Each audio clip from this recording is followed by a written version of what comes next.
Bonsoir Stanislas, Bonsoir Julien. comment ça va?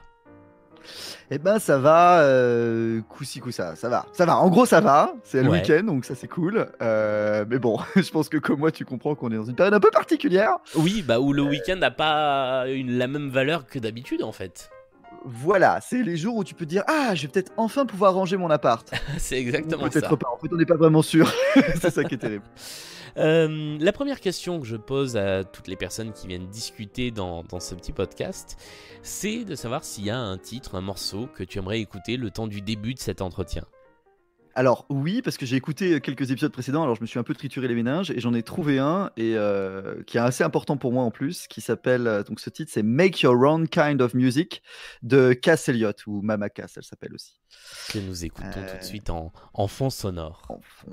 Ah, c'est magique. Bah oui, parce qu'en fait, ce titre est assez particulier parce que c'est le titre que met Desmond, tu sais, le personnage dans Lost, qui Ouais. qu'on découvre au fur et à mesure Ah oui, et oui, je vois. qui est caché un peu. Enfin bref, je ne spoil pas trop pour ceux qui peut-être ont envie de se lancer dans Lost. C'est le bon moment, hein, le C'est confinement, on est un vrai. peu dans le même délire.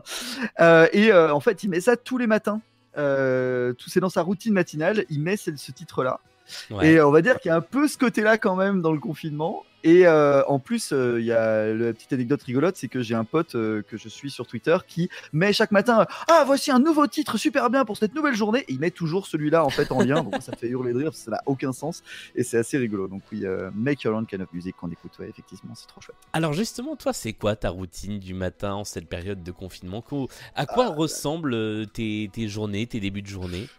Ah, c'est terrible. Il faut expliquer quand même aux gens que donc moi je suis développeur.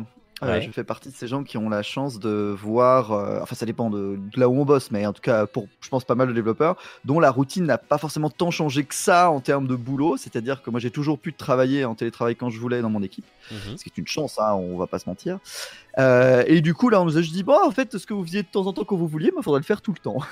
Donc ça donne un peu le côté du fait que ben, je me lève un peu à l'heure que je veux. Ouais. Et autant dire qu'en ce moment, le que je veux, il se décale de plus en plus vers.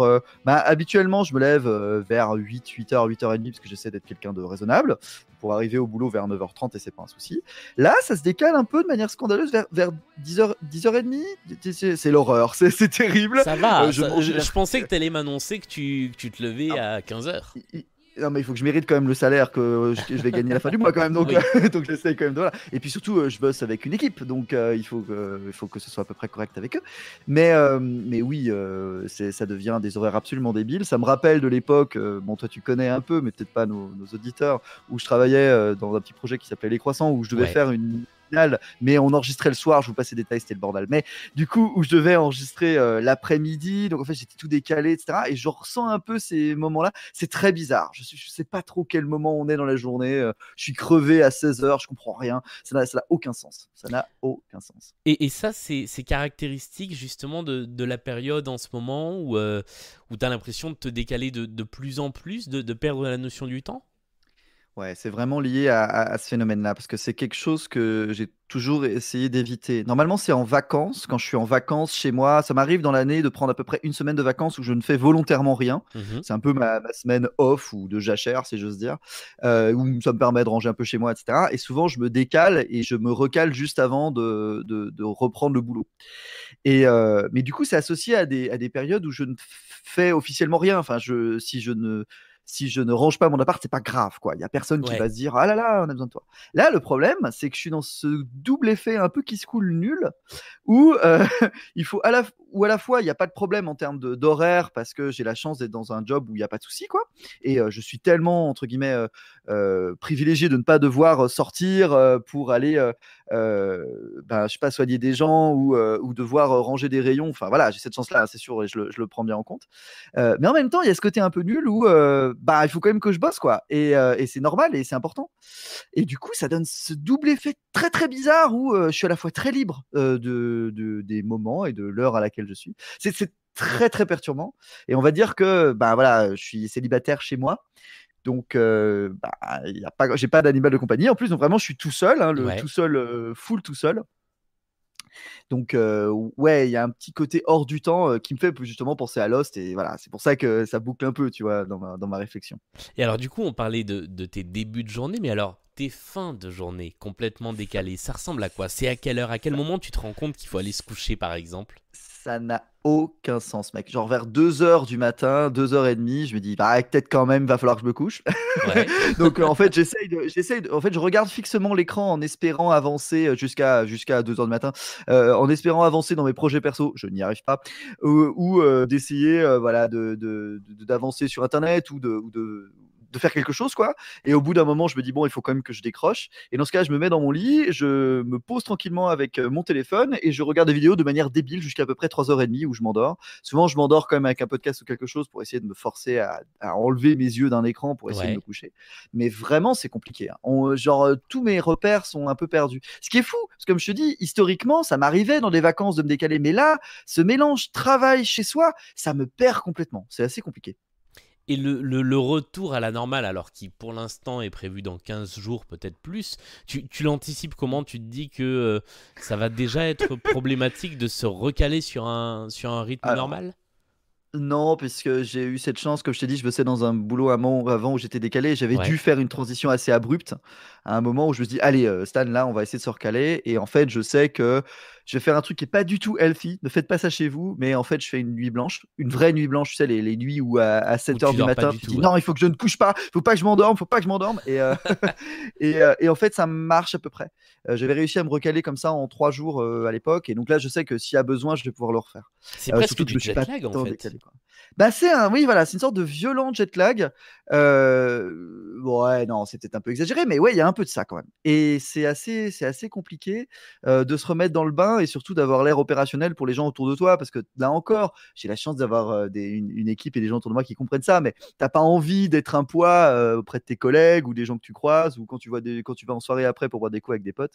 Non, ça va être très compliqué. Donc là-dessus, ça va être compliqué. Mais après, moi, j'ai hâte aussi qu'on sorte juste pour que je puisse de nouveau boire des coups avec des amis Ouais. ou simplement pouvoir avoir le soleil, parce que c'est ça l'anecdote nulle. Comme je le dis, j'ai de la chance d'avoir un peu un niveau de vie correct, mais j'ai quand même un tout petit appart de 24 mètres carrés à Paris, donc c'est quand même pas très grand, 24 mètres carrés, on va pas se mentir, hein, c'est pas Byzance. Mhm. Et en plus, 24 mètres carrés orienté nord. Donc C'est-à-dire avec que je peu ne de vois pas le soleil. soleil. Et ouais. Voilà, c'est quand même lumineux parce que en fait le soleil se reflète contre les autres immeubles, donc ça c'est Mhm. cool. Mais il reste que le soleil en direct, je l'ai pas trop. Et en fait, je fais exprès d'aller dans un magasin un tout petit peu plus loin. Désolé, hein, je fais très attention à rester chez moi le reste du temps, mais quand je vais chercher à manger, je vais dans un magasin un tout petit peu plus loin pour pouvoir prendre un peu le soleil plus longtemps. Mais je comprends, J'en suis à là je de ce comprends niveau totalement. d'optimisation. Ouais. Parce que oui, j'ai pas envie de ressortir autrement que de manière utile, mais donc c'est le petit détour que je me permets de faire. Oh, c'est un petit détour qui peut parfaitement se comprendre. J'ai une grande information pour toi. Alors personne n'en a parlé Ah, parce que évidemment on n'est pas dans le mood pour ça, mais ce week-end on change d'heure, donc ça va se décaler encore hmm, plus. ça va être terrible. Alors, je sais pas si on gagne. Alors, toujours cette horreur de gagner ou perdre une heure. Personne ne comprend jamais rien. Il faudrait juste que j'utilise 3 secondes de mon cerveau et de me dire que c'est l'heure d'été, donc c'est UTC plus 2. Donc je pense qu'on va gagner une heure. En tout cas, le soleil se couche une heure plus tard. Voilà. Donc Oui, c'est ouais, ça qui est le plus important. Parce qu'en fait, à voilà. la rigueur, le soir en question, on l'encaisse vite. Et ça, c'est super. Parce que en vrai, c'est super nul quand il fait. Enfin, tu vois, quand le soleil se couche et là, t'es genre, mais non, mais reste, on boit des coups, quoi. Et donc, ça, c'est un truc parfait. Mais après, ouais, je fais partie de cette team très bizarre qui a envie que l'heure d'été soit notre heure future. Tu sais, il y avait ce grand Oui, bah oui, débat. oui. Ouais. Est-ce qu'on choisira l'heure d'été ou l'heure d'hiver? Moi, je veux l'heure d'été. Enfin, c'est trop bien l'heure d'été. Genre, l'heure d'été tout le temps. Bon, après, c'est les grandes questions. Ah oui, mais les gens qui se lèvent le matin. Oui, bon, certes, pas faux. Je suis un, Ah ouais, je suis un je connard suis assez parisien, mais, d'accord. mais l'heure d'été, c'est trop bien. Donc voilà. Donc non, pour moi, ça va être la fête chez moi, mais la fête quand même. Dernière question, la même question que je pose à tout le monde. Est-ce que tu as un conseil, une recommandation de quelque chose pour passer le temps pendant les 15 prochains jours? Oui, c'est fou parce que j'ai toujours la même recommandation, mais elle marche toujours aussi bien. Je vous recommande de vous jeter à oreille ouverte, je sais pas si ça se dit, Ça se sur dit. le podcast 2 heures de perdu, parce que c'est incroyable. C'est l'équipe de Fréquence Moderne qui fait ça.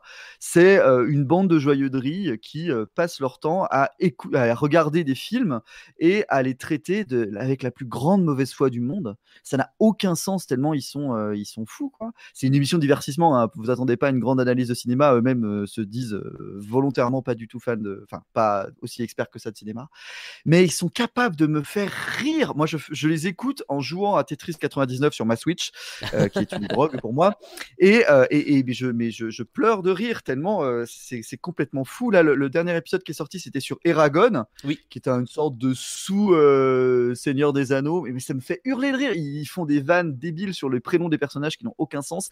C'est vraiment un bonheur de les écouter, et surtout c'est qu'il y a peut-être pas des milliers d'épisodes, ça serait un peu exagéré, mais il y a des centaines d'épisodes disponibles avec vraiment de tout. Vous avez énormément de films différents que vous pouvez découvrir ou redécouvrir. Les épisodes font 1 heure et on les voit pas passer, c'est un bonheur. Donc vraiment 2 heures de perdu pour toujours ma recommandation, quoi. C'est trop bien. Eh ben, j'appuie totalement cette recommandation. Moi, je me suis remis à écouter des épisodes que j'avais déjà écoutés. Si vous découvrez le podcast, mon petit conseil, c'est de commencer par des films que vous connaissez, que vous avez déjà vus. Ouais. Et ensuite, vous prendrez le plaisir à écouter des podcasts sur des films que vous avez même pas vus. Oui, à découvrir des boosts comme Gods of Egypt. Enfin, franchement, c'est formidable. C'est formidable. C'est incroyable. Merci beaucoup, Stan, d'avoir été avec nous pendant cette dizaine de minutes. Et puis, on se recroise à la fin du confinement. Et pour les gens qui écoutent, on se retrouve dès demain. Salut! Salut!